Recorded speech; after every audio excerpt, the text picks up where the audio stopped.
Happy Tuesday, and welcome to the Rama from Satsang practice session, where you'll learn a modern Satsang method for obtaining peace, light, and love in your life.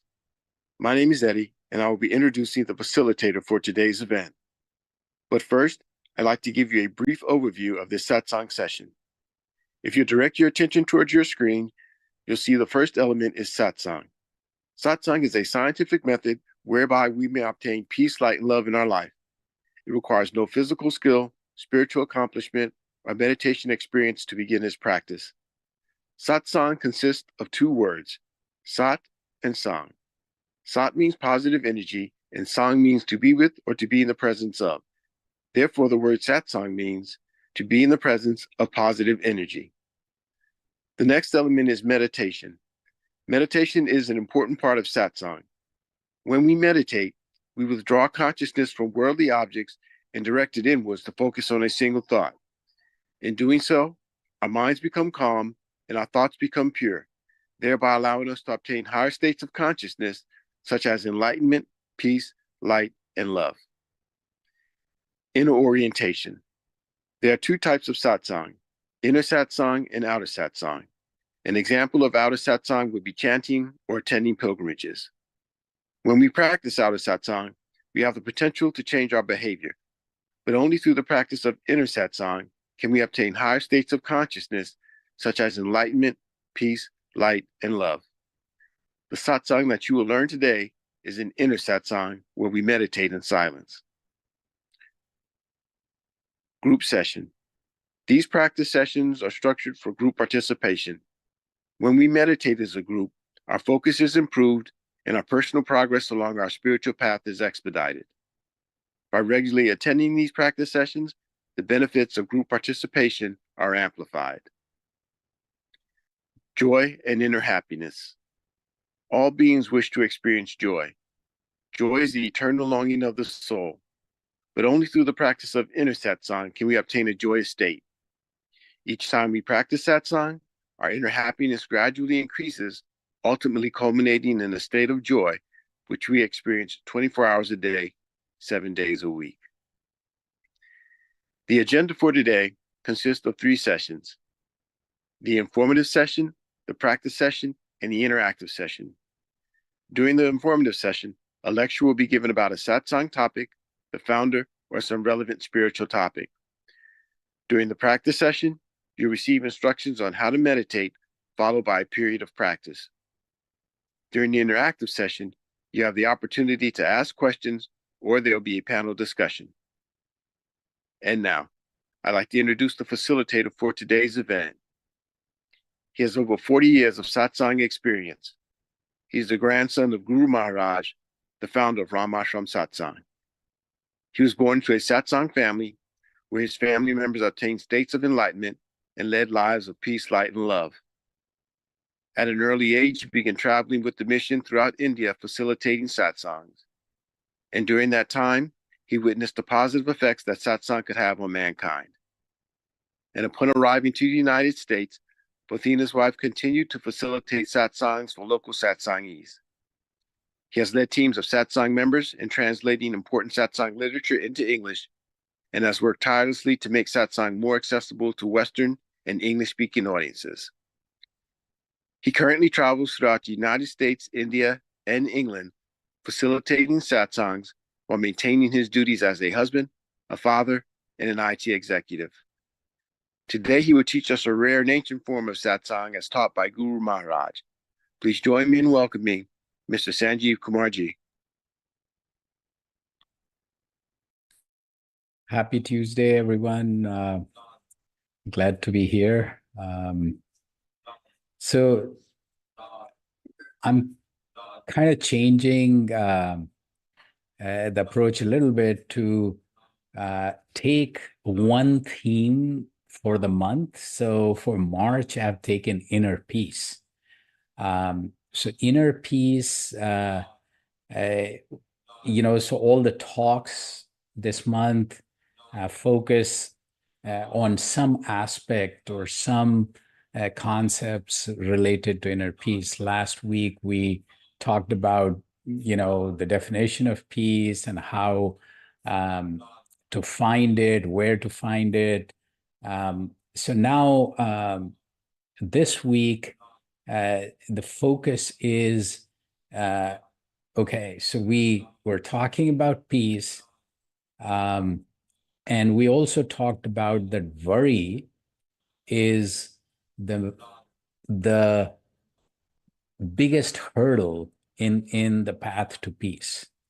Um, and uh, you know, so Guru Maharaj describes worry as a continual cycle of thoughts that persists without any resolution or progression, endlessly repeating in a circular motion. And NIH definition is uh, talking about a chain of thoughts and images, mostly negative and relatively uncontrollable, and also typically concern future events whose outcomes are uncertain, but certain possibility of one or more negative outcomes is what runs through, and that basically is the core of worry and anxiety. So in the 7-volume book my grandfather wrote, one of the chapters is on the mysteries of peace. And there he talks about, so he defines peace, then goes in, which, by the way, the definition, according to him, is the land or the place where there is no good or bad desires. So, and worry being the biggest hurdle. And now then he talks about in the chapter about 5 or 6 different tips and techniques which would solve this, quote unquote, this crisis. So you want the next one? So in the solutions, he goes from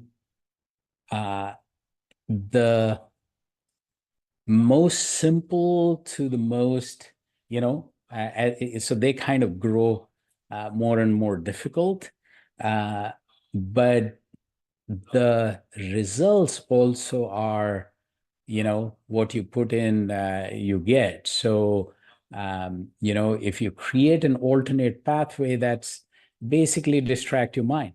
So, if you, when I am in such situation, typically, okay, take a walk, listen to some really nice music that you like. And I would typically go for a movie.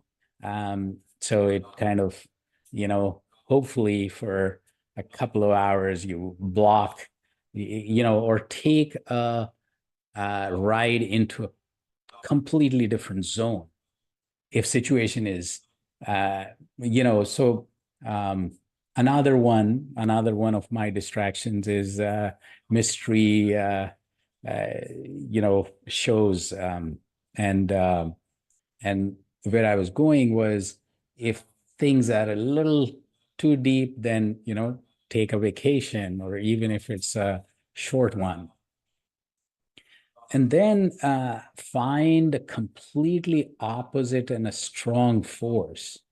So this is, I think, where taking a vacation, in the sense of not going on a vacation, but like literally thinking. So while you are in, in the pits, you are in a situation where worry and anxiety has taken over. If you somehow,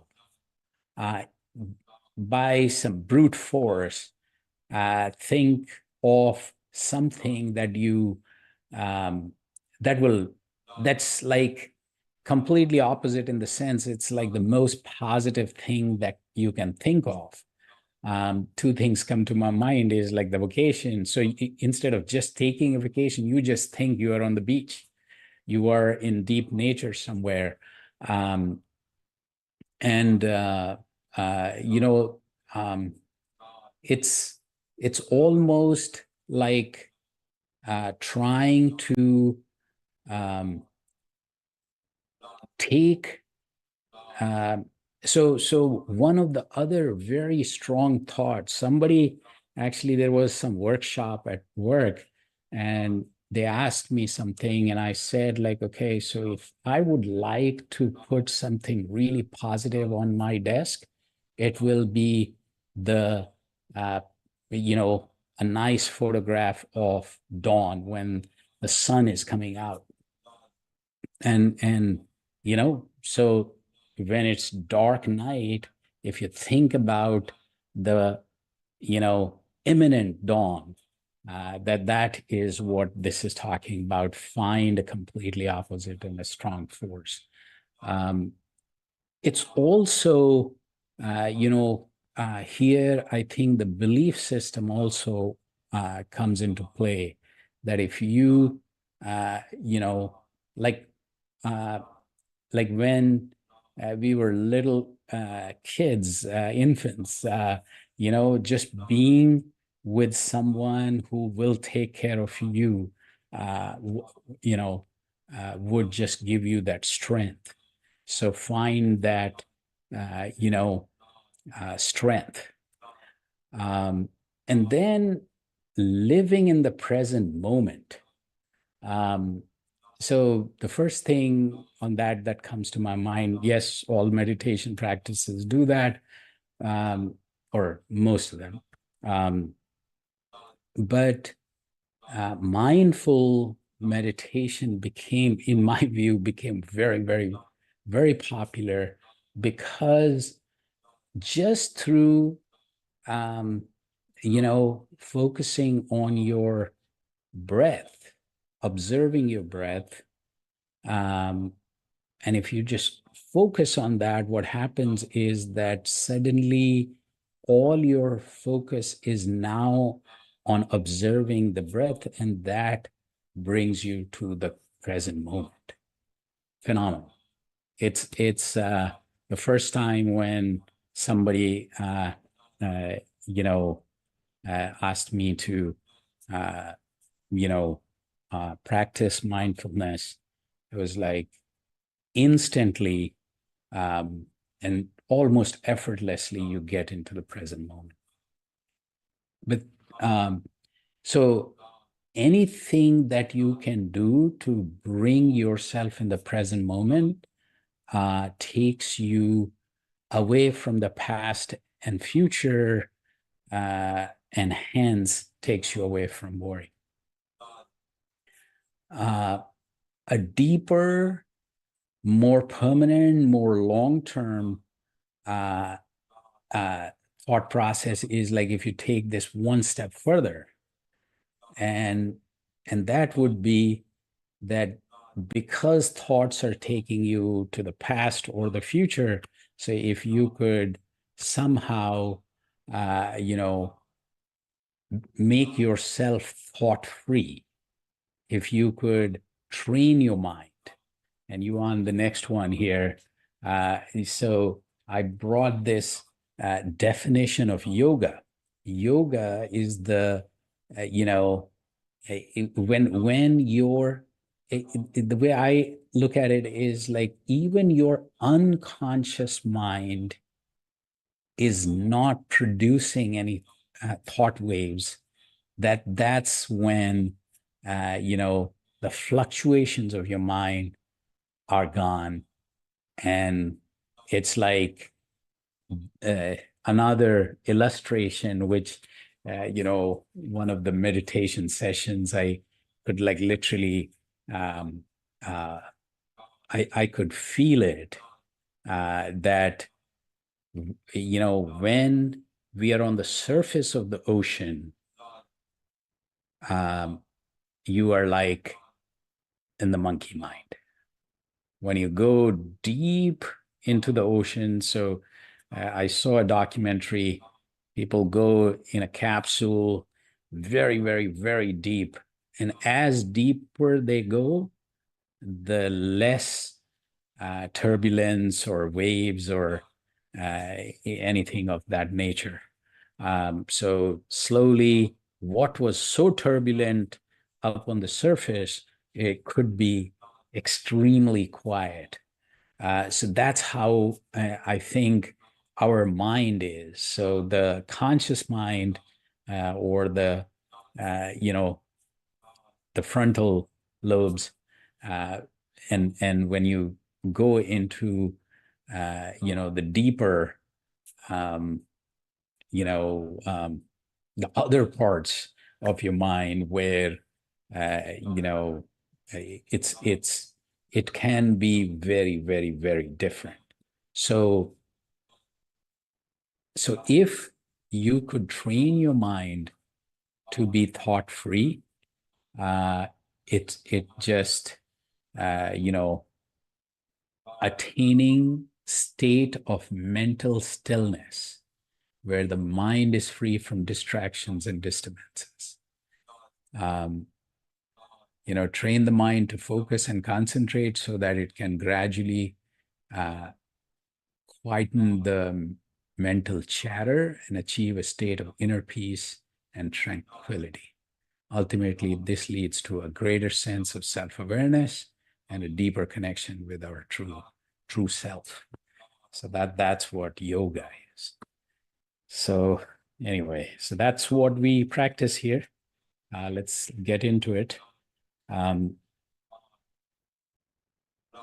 so um, so inward orientation and manifestation. So those are the first two things. So eyes lightly closed, because the sensory input is distracting our mind, and still posture, because every time the body moves, your mind moves with it. So for inward orientation, because peace is inside, we have to focus inwards. Um, Eyes lightly closed and still and relaxed posture, so that for the period of meditation, we stay relaxed and still. Now we manifest transcendental energy. So feel the presence of this transcendental energy right here, right now, in front of us. This light is entering our heart, distributing throughout our body, and we are becoming one with this light. Mind wanders away, which naturally it will. When you find that mind has wandered away, bring it back. And that's also inward orientation. So bring it back to this thought and this thought alone. And uh, Guru Maharaj says that while doing this, just do this practice. Don't try to control your mind through breathing, mindfulness, mantras, chanting, and other things. You can do them before and after, and your other practices will get deeper and better with this one as well. But during this practice, just do nothing, art of doing nothing. It's just observe that there is this source of transcendental energy, and that energy in form of light is right here, right now. Feel the presence and connection, and this light is entering your heart, enlightening your heart, and then distributing throughout your body, and hence you becoming the light. Um, and we'll start with music that helps concentration, and then music fades away and we go deep into silent meditation, and then we'll transition out with music again. Let's start.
So happy Tuesday, everyone.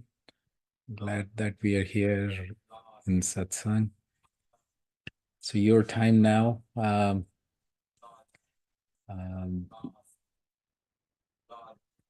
so any questions, comments, thoughts?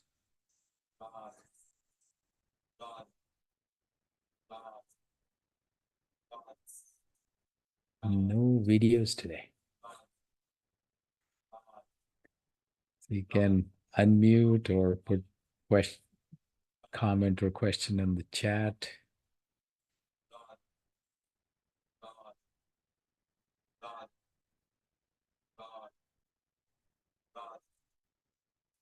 So Jennifer, Steve, Jeff, Eddie,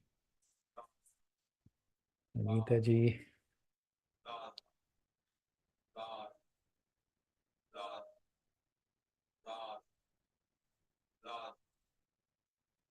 I think everybody is soaking in the meditation.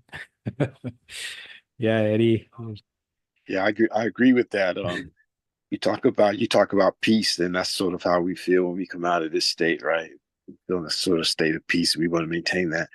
But I don't know. I was just thinking that not only do our thoughts cause us stress or conflict or turmoil within ourselves, but other people's thoughts or other people's energies. Certainly, we've all experienced being around certain folks, and as soon as we're around them, um, we feel tense and we feel disturbed, and we sort of need to separate ourselves from them. So other people and their thoughts also have an effect on, our mental thoughts. Um, and and just a reminder that you mentioned again, last week or last so last Saturday about the necessity to practice. And again, when it comes to being able to either, you know, get rid of those thoughts that we have rising all the time. The way to do that really is that I found that's the most effective is satsang, and in our individual practice as well. So those two things, um, that's what worked for me. Basically, I feel whenever we're in these practice sessions or in our weekend workshops, those really have such a strong positive effect that I don't like to miss those because it's like a bonus, if you will. When I practice by myself, I certainly don't get the feel the same experience when I come out of meditation. I mean, it's very pleasing and everything, but it's just always stronger when we meditate as a group. And so that's something that we all should think about and appreciate that we have this opportunity because it is kind of rare.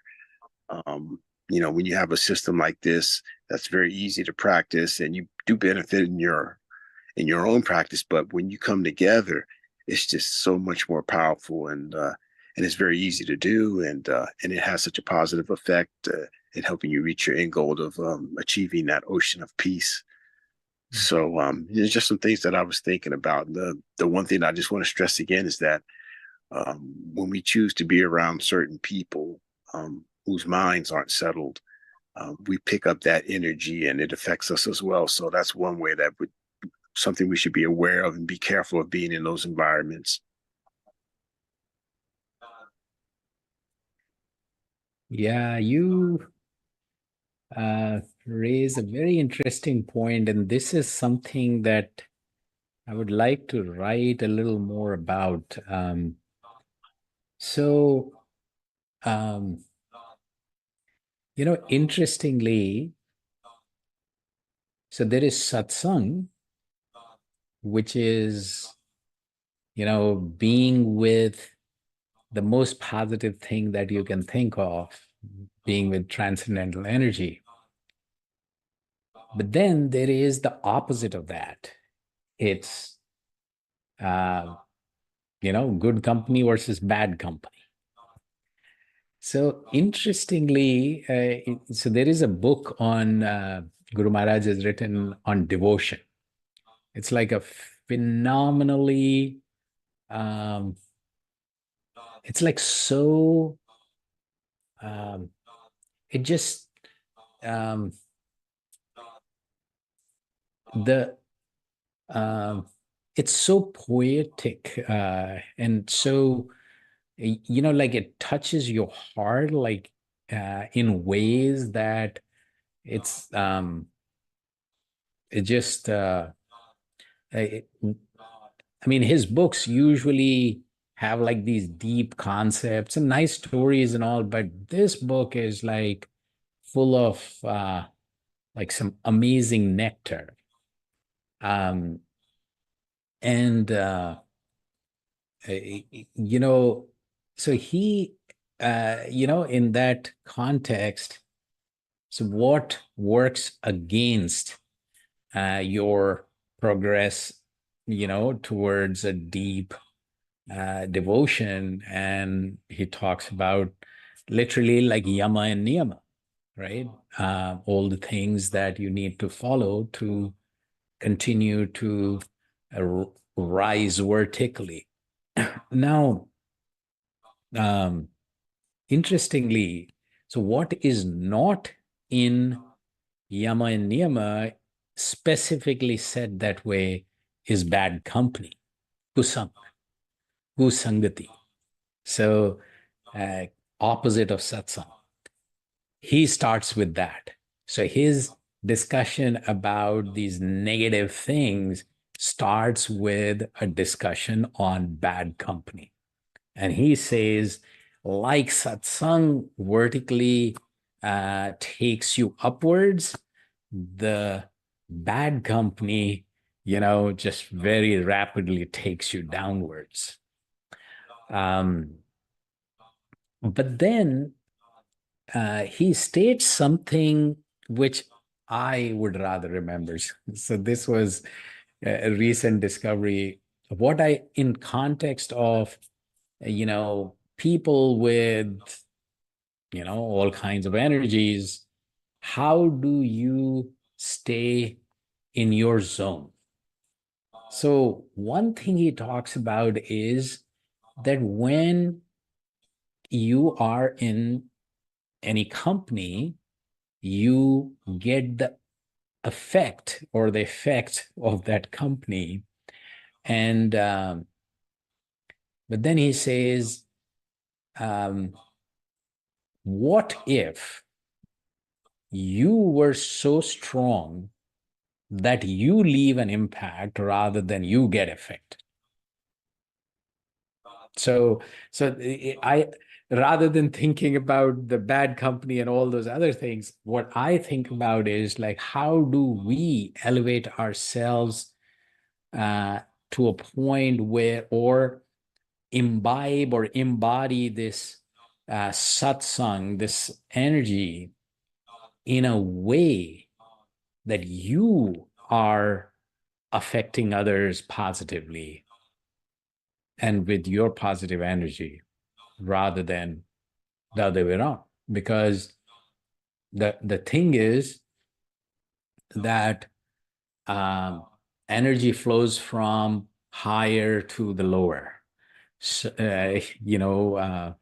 like effortlessly. If for to push anything up, it takes a lot of effort, but downwards. So if you elevate yourself, your energy will flow, um, to the other people. So, um, so he describes three different effects or three different um, companies. So kusang, which is bad company.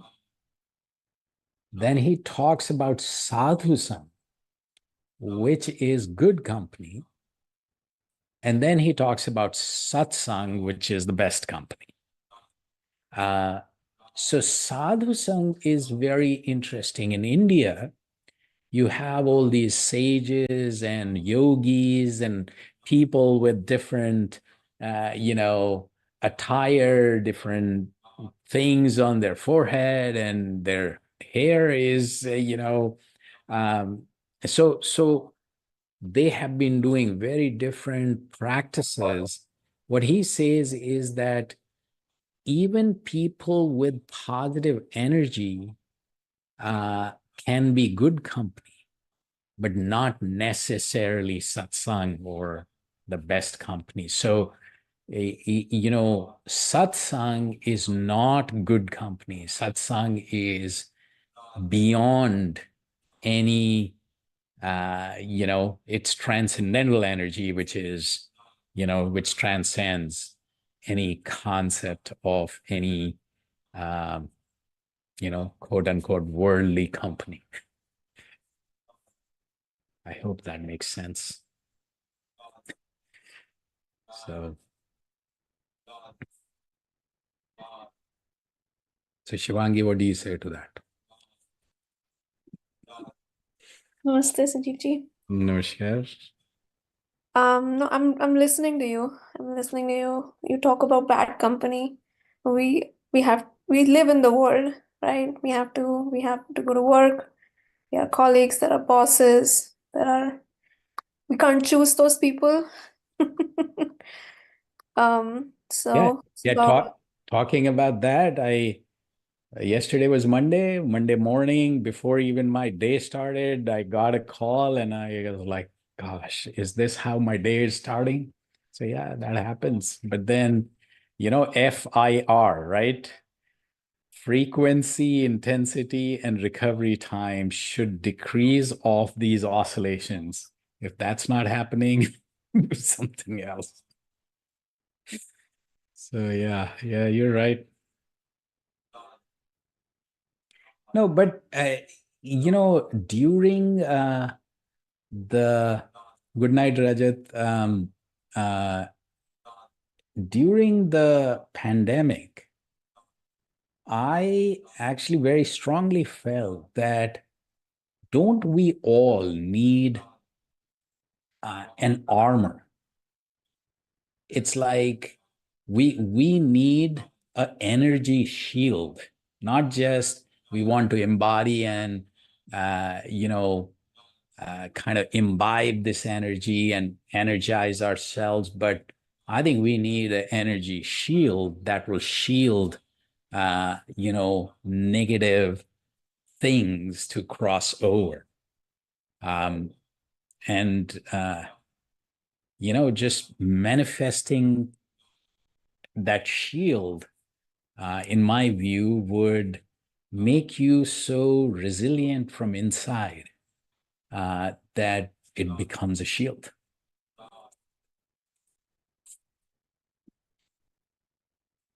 Anita ji, how are you?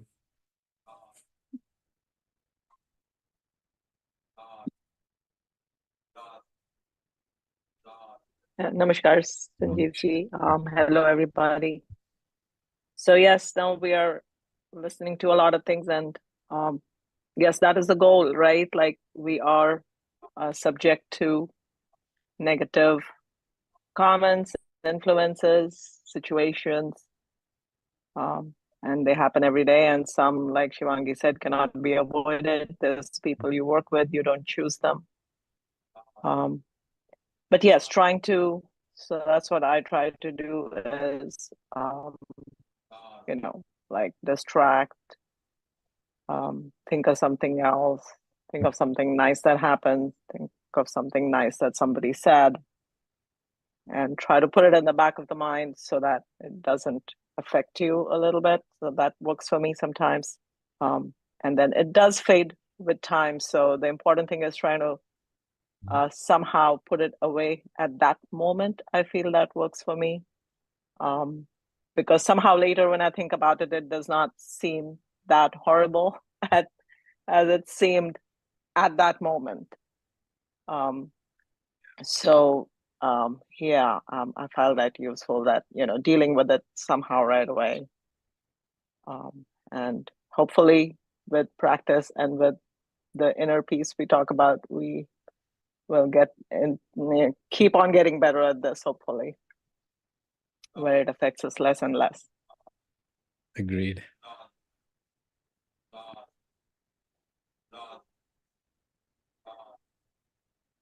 So everybody else is quiet. So Eddie, what's the wrap up for today? Yeah, I just wrap up with something that you said earlier because I did learn sort of a similar technique and I use it and it works very well. And you said, um, when you're feeling anxious or worried, picture yourself. I believe you said picture yourself on the beach. Is that right? Isn't that the example you gave? Yeah. Yeah. Yeah. Mm-hmm. So you can not only a beach, but you can find or create a space where you feel peaceful. And so you basically recall that place every time you get in a situation where you're feeling worry or you want to or tense, and you want to find a place where you feel peaceful, and you keep developing that place until it's perfect, until it's the perfect getaway for you. Mm. And I find that I've done that for years now, and I find that works very well. So that was a very good suggestion, and it's very easy to do. So um, thoughts do arise, and the bad thoughts as part of our, uh, our getting to where we want to go. So it's part of our journey, having to deal with those. And through the practice of satsang, through our individual practice and through participating in satsang, we can move those thoughts from bad to good, and to a place where we have no thoughts, which is the ultimate. So I encourage everyone and myself as well. Let's keep participating as a group in this satsang, and not only do we individually benefit, but the group will benefit as well. So that's the service.